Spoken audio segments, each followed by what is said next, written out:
দেখো তোমাদের উচ্চ মাধ্যমিক অর্থাৎ দ্বাদশ শ্রেণীতে তোমরা যারা থার্ড সেমিস্টার পরীক্ষা দিতে চলছো, তো থার্ড সেমিস্টারে দেখো পল সায়েন্সের রাষ্ট্রবিজ্ঞানের অনেক ভিডিও আমি দিয়েছি। তো এটি কিন্তু তোমাদের রয়েছে ইউনিট 4। আর ইউনিট 4 এর মধ্যে রয়েছে দেখবে তোমাদের পার্ট 2। তো এই পার্ট 2 অর্থাৎ এই ইউনিট 4 এর মধ্যে রয়েছে তোমাদের জাতি গঠনের সমস্যা কিংবা চ্যালেঞ্জ সমূহ বা প্রবলেম। তো সেখানে এই যে তোমাদের ইউনিট 4 এর মধ্যে পার্ট 2, এটি কিন্তু পার্ট 2 মাথায় রাখবে। এর আগে কিন্তু পার্ট 1 দিয়েছি, দেখতেই পাচ্ছ তোমরা থাম্বনেইলে। আর এই পার্ট 2 এর মধ্যে তোমরা দেখো এখান থেকে অনেক অনেক কোশ্চেন পেয়ে যাবে। যত ভিডিও আমি দিচ্ছি, তোমরা যারা আছো এর আগে যারা ভিডিও দেখোনি, ডেসক্রিপশন লিংকে কিংবা প্লেলিস্ট থেকে তোমরা পুরো ভিডিওগুলো দেখে নিও। আর এটি চলছে তোমাদের ইউনিট 4 পার্ট 2। তাহলে আমরা প্রথম কোশ্চেন দেখে নিচ্ছি। দেখো, বলা হয়েছে জাতীয় ঐক্যের প্রয়োজন কেন? দেখো, কোনো দেশ বা কোনো রাষ্ট্রের জাতীয় ঐক্য কিন্তু খুবই গুরুত্বপূর্ণ। তার কারণ হলো দেখো সহনশীলতা। এই সহনশীলতা খুবই প্রয়োজনীয়তা একটি। বিশেষ করে এই জাতীয় ঐক্যের জন্য প্রয়োজন এই সহনশীলতা। এরপরে আমরা দেখে নিচ্ছি তোমাদের second question, unity of diversity. দেখো, এই ডাইভার্সিটি ইউনিটি অফ ডাইভার্সিটি ভারতের কি? দেখো, একটি বৈশিষ্ট্য। ঠিক আছে, ভারতের একটি বৈশিষ্ট্য। অর্থাৎ বৈচিত্র্যের মধ্যে যে ঐক্য, বলা হয়েছে বৈচিত্র্যের মধ্যে ঐক্য ভারতের সংবিধানের কিন্তু একটি গুরুত্বপূর্ণ বৈশিষ্ট্য। এরপর রয়েছে দেখো তোমাদের তিনে রয়েছে উপজাতীয় আন্দোলন। এই উপজাতীয় আন্দোলন কোন চ্যালেঞ্জের অন্তর্ভুক্ত? দেখো, এই উপজাতীয় আন্দোলন বলা হয়েছে কোন চ্যালেঞ্জের অন্তর্ভুক্ত? এটি কিন্তু জাতি গঠনের কিন্তু দেখো অন্তর্ভুক্ত। ঠিক আছে, অর্থাৎ তোমাদের C is the correct answer. Okay, এরপরে দেখে নিচ্ছি তোমাদের চারে বলা হয়েছে ভাষাবাদ কি সৃষ্টি করে? দেখো, ভাষাবাদ সৃষ্টি করে কিন্তু বিভাজন। বিভাজন কিন্তু এই ভাষাবাদ কিন্তু সৃষ্টি করে, অর্থাৎ আহ তোমাদের 20 দা কারেক্ট আনসার। এরপরে রয়েছে 5-এর ধর্মনিরপেক্ষ রাষ্ট্রের অর্থ কি? দেখো, ধর্মনিরপেক্ষ রাষ্ট্রের অর্থ হলো সব ধর্মের মানুষের কিন্তু সমান অধিকার বা মর্যাদা দেওয়া হয়। অর্থাৎ তোমাদের 20 দা কারেক্ট আনসার। এরপরে 6-এ রয়েছে দেখো জাতি গঠনের ইতিবাচক ভূমিকা পালন করে। দেখো, জাতি গঠনের ইতিবাচক ভূমিকা পালন করে জাতীয়তাবাদ। এই জাতীয়তাবাদ কিন্তু ইতিবাচক ভূমিকা পালন করে। এরপরে রয়েছে দেখো তোমাদের 7-এ রয়েছে সংবিধানের প্রস্তাবনায় রয়েছে। দেখো, সংবিধানের প্রস্তাবনায় রয়েছে সমাজতান্ত্রিক। এই সমাজতান্ত্রিক কথাটি কিন্তু সংবিধানের প্রস্তাবনায় সমাজতান্ত্রিক, ধর্মনিরপেক্ষ এগুলো কিন্তু রয়েছে। সমাজতান্ত্রিক, ধর্মনিরপেক্ষ, প্রজাতান্ত্রিক এই কথাগুলো রয়েছে 1976 সালের দিকে। ঠিক আছে, অর্থাৎ যুক্ত হয়েছে, অন্তর্ভুক্ত হয়েছে। এরপরে রয়েছে দেখো তোমাদের 8-এ আঞ্চলিকতাবাদের ফলে ক্ষতিগ্রস্ত। দেখো, আঞ্চলিকতাবাদের ফলে ক্ষতিগ্রস্ত হয় জাতীয় সংহতি। জাতীয় সংহতি আঞ্চলিকতাবাদের যে ফলে ক্ষতিগ্রস্ত হয়, যে জাতির ঐক্য, জাতির যে সংহতি, সেটি কিন্তু ক্ষতিগ্রস্ত হয়। আমরা জানি উত্তর পূর্ব ভারতের যে আমাদের 7টি রাজ্য রয়েছে, মাঝে মণিপুরে কিন্তু অনেক প্রবলেম তৈরি হয়। তো এই আঞ্চলিকতা বাদের ফলে কিন্তু আমাদের দেশের কিংবা রাষ্ট্রের কি হয়? ক্ষতি সাধিত হয়। এরপরে রয়েছে 9-এ জাতি গঠনের অন্যতম বাধা কোনটি? দেখো, জাতি গঠনের অন্যতম বাধা হলো জাতপাত। জাতপাত কিন্তু একটি গুরুত্বপূর্ণ বাধা। এরপরে 10-এ রয়েছে ভারতীয় গণতন্ত্রের মূল ভিত্তি কি? দেখো, ভারতীয় গণতন্ত্রের মূল ভিত্তি হলো বৈচিত্র্যের মধ্যে ঐক্য। দেখো, ভাষা বলো, খাদ্য বলো, বস্ত্র মানে পোশাক বলো, ধর্ম বলো, মানে বিভিন্ন কিছু রয়েছে। ভারতবর্ষ এমন একটি দেশ, 150 কোটি এখন বর্তমানে জনসংখ্যা ভারতবর্ষে 150 কোটি। সার্চ করে দেখবে 148 কিংবা 149 কোটি কিন্তু আমাদের দেশ এখন বর্তমানে জনসংখ্যা। তো সেই আমরা জানি সংবিধানে ভাষা কিন্তু রয়েছে। দেখো, সাংবিধানিক বর্তমানে ভাষা রয়েছে 22টি। তো সেখানে কিন্তু বিভিন্ন ভাষা, ধর্ম, বর্ণ, জাতি, আ মানে বিভিন্ন টাইপের থাকা সত্ত্বেও এখানে কিন্তু দেখো বৈচিত্র্যের মধ্যে কিন্তু একটি ঐক্য রয়েছে আমাদের ভারতবর্ষে। এরপরে রয়েছে দেখো জাতীয় সংহতির জন্য প্রয়োজন কি? দেখো, জাতীয় সংহতির জন্য কিন্তু প্রয়োজন এটি কিন্তু একবার হয়েছে সহযোগিতা, অর্থাৎ এই ইজ দ্য কারেক্ট আনসার। এরপরে রয়েছে 12তে রয়েছে সাম্প্রদায়িক দাঙ্গা জাতির জন্য কি? দেখো, ক্ষতিকর বা ভয়ানক। ঠিক আছে, দেখো সাম্প্রদায়িক, এই সাম্প্রদায়িক দাঙ্গা বলা যায় হিন্দু মুসলিমদের মধ্যে যে দাঙ্গা হয়, কিংবা পাঞ্জাবিরা যে নিজেরা যে অনেক সময় পাঞ্জাব হরিয়ানাও কিন্তু এই প্রবলেম গুলো তৈরি হয়, কিংবা আমাদের উত্তর পূর্ব ভারতের রাজ্যগুলো কিন্তু টুকটাক বিচ্ছিন্ন ঘটনা হয়। তবে হিন্দু মুসলিমদের মধ্যে ভারতবর্ষে যে দাঙ্গা, সেই জাতির দাঙ্গা, ঠিক আছে? এর জন্য কিন্তু ক্ষতিগ্রস্ত হয়। একটি দেশ ক্ষতিগ্রস্ত হয়, জাতি ক্ষতিগ্রস্ত হয়, প্রত্যেকটি মানুষ, প্রত্যেকটি ধর্মাবলম্বী মানুষ কিন্তু ক্ষতিগ্রস্ত হয়। এই দাঙ্গা কিন্তু একটি বীভৎস এবং ভয়ানক, এবং তার পেছনে সমস্ত কারণ হলো রাজনৈতিক অভিসন্ধি। ঠিক আছে? এরপর রয়েছে দেখো তোমাদের ১৩ তে রয়েছে ভারতীয় রাষ্ট্র ব্যবস্থা হলো কি? দেখো ফেডারেল। ফেডারেল মানে হলো গণতান্ত্রিক একটি দেশ রয়েছে এটি। এরপরে রয়েছে উচ্চ মাধ্যমিক ২০২৭-এর রাষ্ট্রবিজ্ঞান তৃতীয় সেমিস্টারের প্রস্তুতি নিয়ে চিন্তায় আছেন? এখনই সংগ্রহ করুন সাজেশন উত্তর পিডিএফ এবং নোটস পিডিএফ। গুরুত্বপূর্ণ প্রশ্ন, সংক্ষিপ্ত ও সহজ উত্তর এবং পরীক্ষার উপযোগী প্রস্তুতি সব একসঙ্গে। হাজারো ছাত্রছাত্রীর ভরসা টার্গেট একাডেমি পাবলিশার্স। আজই হোয়াটসঅ্যাপ করুন 78940006। টার্গেট একাডেমি পাবলিশার্স, সঠিক পথের সেরা সঙ্গী। বিচ্ছিন্নতাবাদ বাড়ায়। বিচ্ছিন্নতাবাদ যে রয়েছে এরা বাড়ায় কিন্তু বিভাজন। বিভাজন বাড়ায়। রাজ্যে, রাজ্যে বিভাজন, মানুষের মধ্যে বিভাজন, এগুলো। এরপরে রয়েছে দেখো তোমাদের জাতীয় সংহতির জন্য সবথেকে গুরুত্বপূর্ণ কোনটি? পারস্পরিক শ্রদ্ধা। পারস্পরিক শ্রদ্ধা হলো জাতীয় সংহতির সবথেকে গুরুত্বপূর্ণ বিষয়। এরপরে জাতপাত প্রথা সৃষ্টি হয়, বৈষম্য। দেখো জাতপাত প্রথা রয়েছে, যে বৈষম্য রয়েছে, শিডিউল কাস্ট রয়েছে, শিডিউল ট্রাইব রয়েছে, আম ব্রাহ্মণ রয়েছে, ক্ষত্রিয় রয়েছে, বৈশ্য রয়েছে। এই যে ভারতবর্ষে যে বিভিন্ন জাতপাত, এদের মধ্যে কিন্তু একটি বৈষম্য তৈরি করে। আর এই বৈষম্য থেকে তৈরি হয় কিন্তু বিভিন্ন প্রবলেম কিন্তু আ সৃষ্টি হয়। ঠিক আছে? এই জাতপাত এখনো যে মানুষ কেন এই আমরা যে একবিংশ শতকে দাঁড়িয়েও কেন মানুষ যে এই বর্ণ বৈষম্য কিংবা জাতপাত যে বৈষম্য এখনো মানুষ যে নিয়ে বেড়াচ্ছে, এই জাতপাত নিয়ে যে মানুষ এখনো যে তাদের মাথায় ঢুকে আছে, কেন ঢুকে আছে আমি জানি না। তারা শিক্ষিত হয়েছে। কারণ জাতপাত বলতে কিছু নেই। একটা সময় মানুষ মানুষ সব এক ছিল। ঠিক আছে? একটা সময় কি করেছে, মানুষ তার নিজের প্রয়োজনে, নিজের সুবিধার জন্য অন্য মানুষকে তারা আলাদা করেছে। বর্ণ বৈষম্য তারা সৃষ্টি করেছে। এগুলো কিন্তু একটা সময় ছিল না। সবাই কিন্তু আমরা সমান ছিলাম। সুতরাং জাতপাত প্রথা সৃষ্টি করে কিন্তু বৈষম্য। এরপর রয়েছে দেখো তোমাদের ধর্মনিরপেক্ষতা। এই ধর্মনিরপেক্ষতার কথার অর্থ হলো কিন্তু সব ধর্মের মানুষের সমান অধিকার। B answer. এরপরে রয়েছে ভারতের সবথেকে বড় শক্তি কোনটি বলতো? বৈচিত্র্যের মধ্যে ঐক্য। ঠিক আছে? অর্থাৎ বৈচিত্র্য। এই বৈচিত্র্যের মধ্যে এটি ঐক্য, এটি ভারতের মধ্যে ভারতের সবথেকে বড় এনার্জি, বড় পাওয়ার, বড় শক্তি। ভাষাভিত্তিক সমস্যা দেখা যায়। দেখো ভাষাভিত্তিক সমস্যা দেখা যায় কিন্তু ভাষাবাদ থেকে। ওকে? অর্থাৎ এই ইস দ্যা কারেক্ট আনসার। দেখো তোমাদের রয়েছে ২০ জাতীয় সংহতির পথে, জাতীয় সংহতির পথে বাধা কিন্তু সন্ত্রাসবাদ, টেরোরিজম।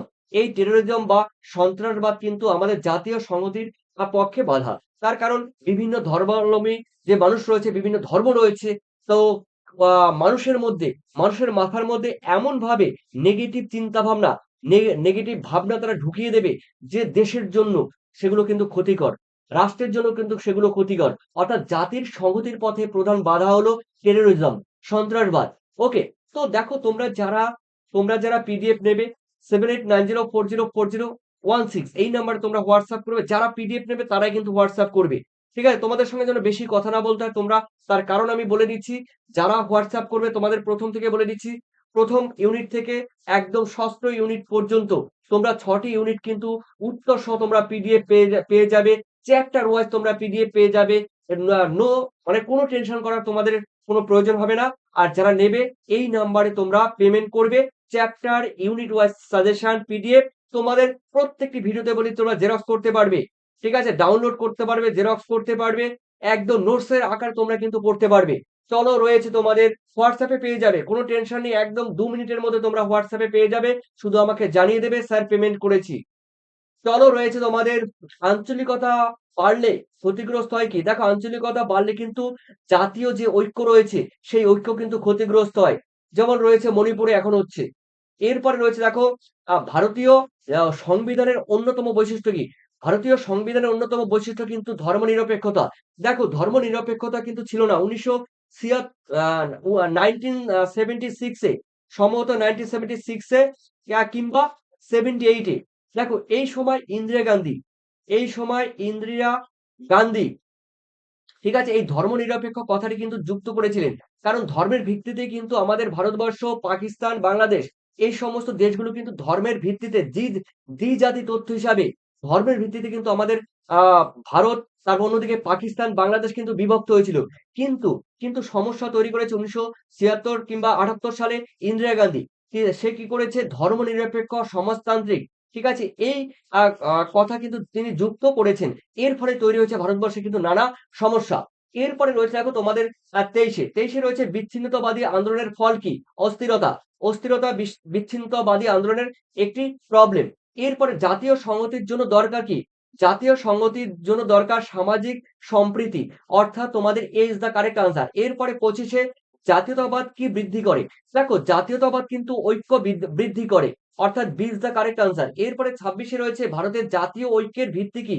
দেখো বৈচিত্র্য। অনেকবার হয়েছে কোশ্চেনটি, খুবই গুরুত্বপূর্ণ।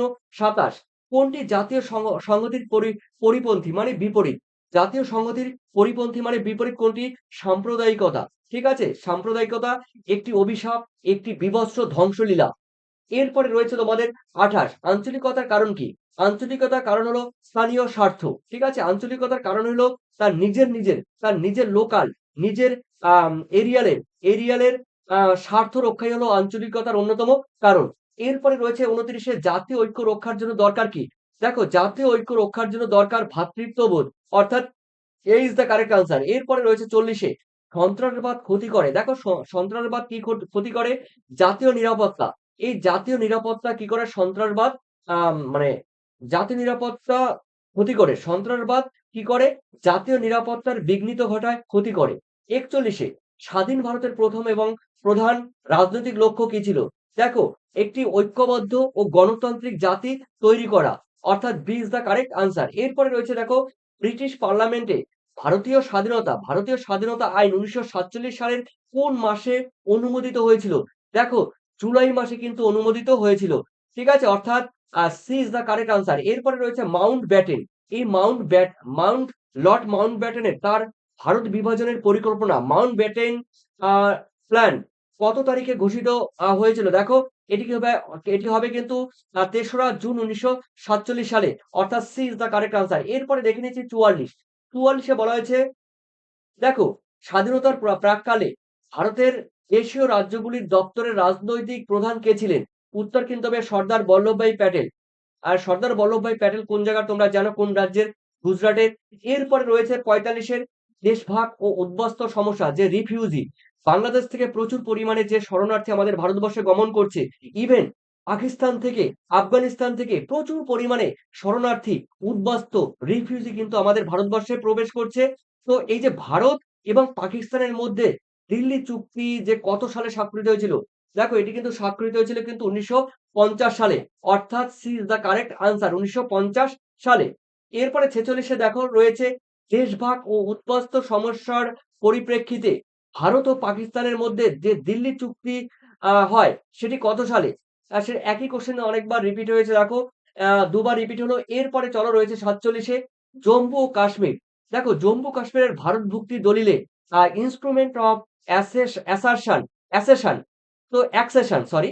তো বলা হয়েছে কি দেখো জম্মু ও কাশ্মীরের ভারত ভুক্তির দলিলে ইন্সট্রুমেন্ট অ্যাকসেশন মহারাজা হরি সিং যে কাশ্মীরে জম্মু কাশ্মীরের যে পণ্ডিত ছিল মহারাজা হরি সিং যে রাজা ছিল, পণ্ডিত বলা যাবে না যে রাজা ছিল, হরি সিং কত তারিখে সই করেন?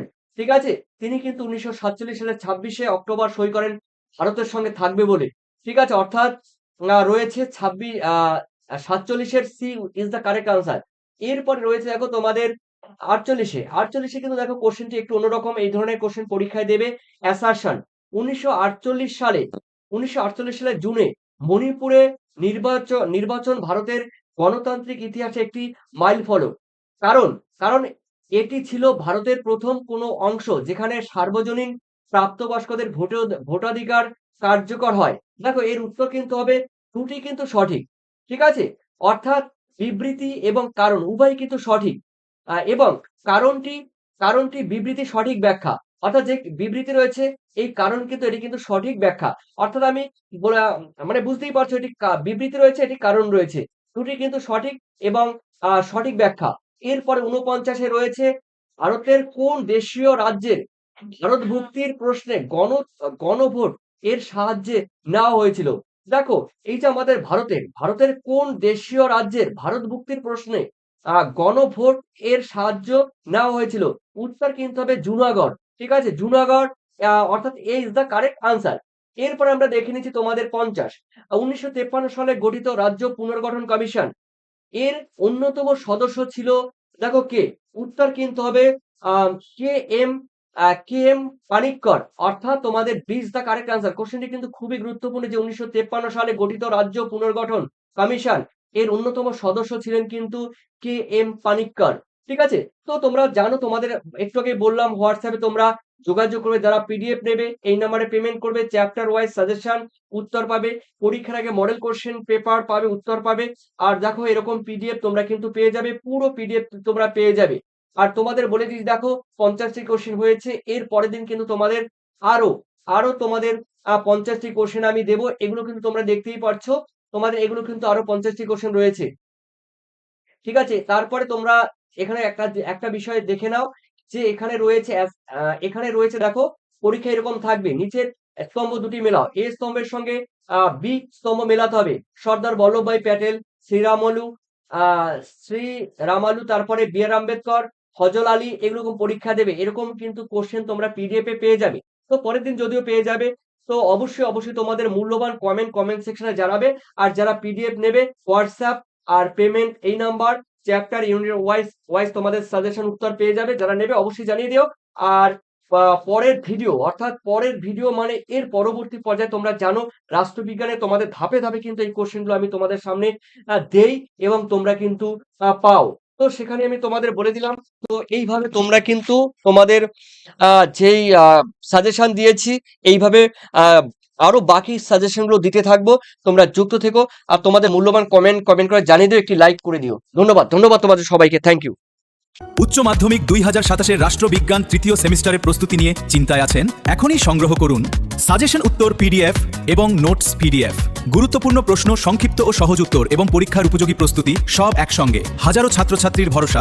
টার্গেট একাডেমি পাবলিশার্স আজই হোয়াটসঅ্যাপ করুন 78940006 টার্গেট একাডেমি পাবলিশার্স সঠিক পথের সেরা সঙ্গী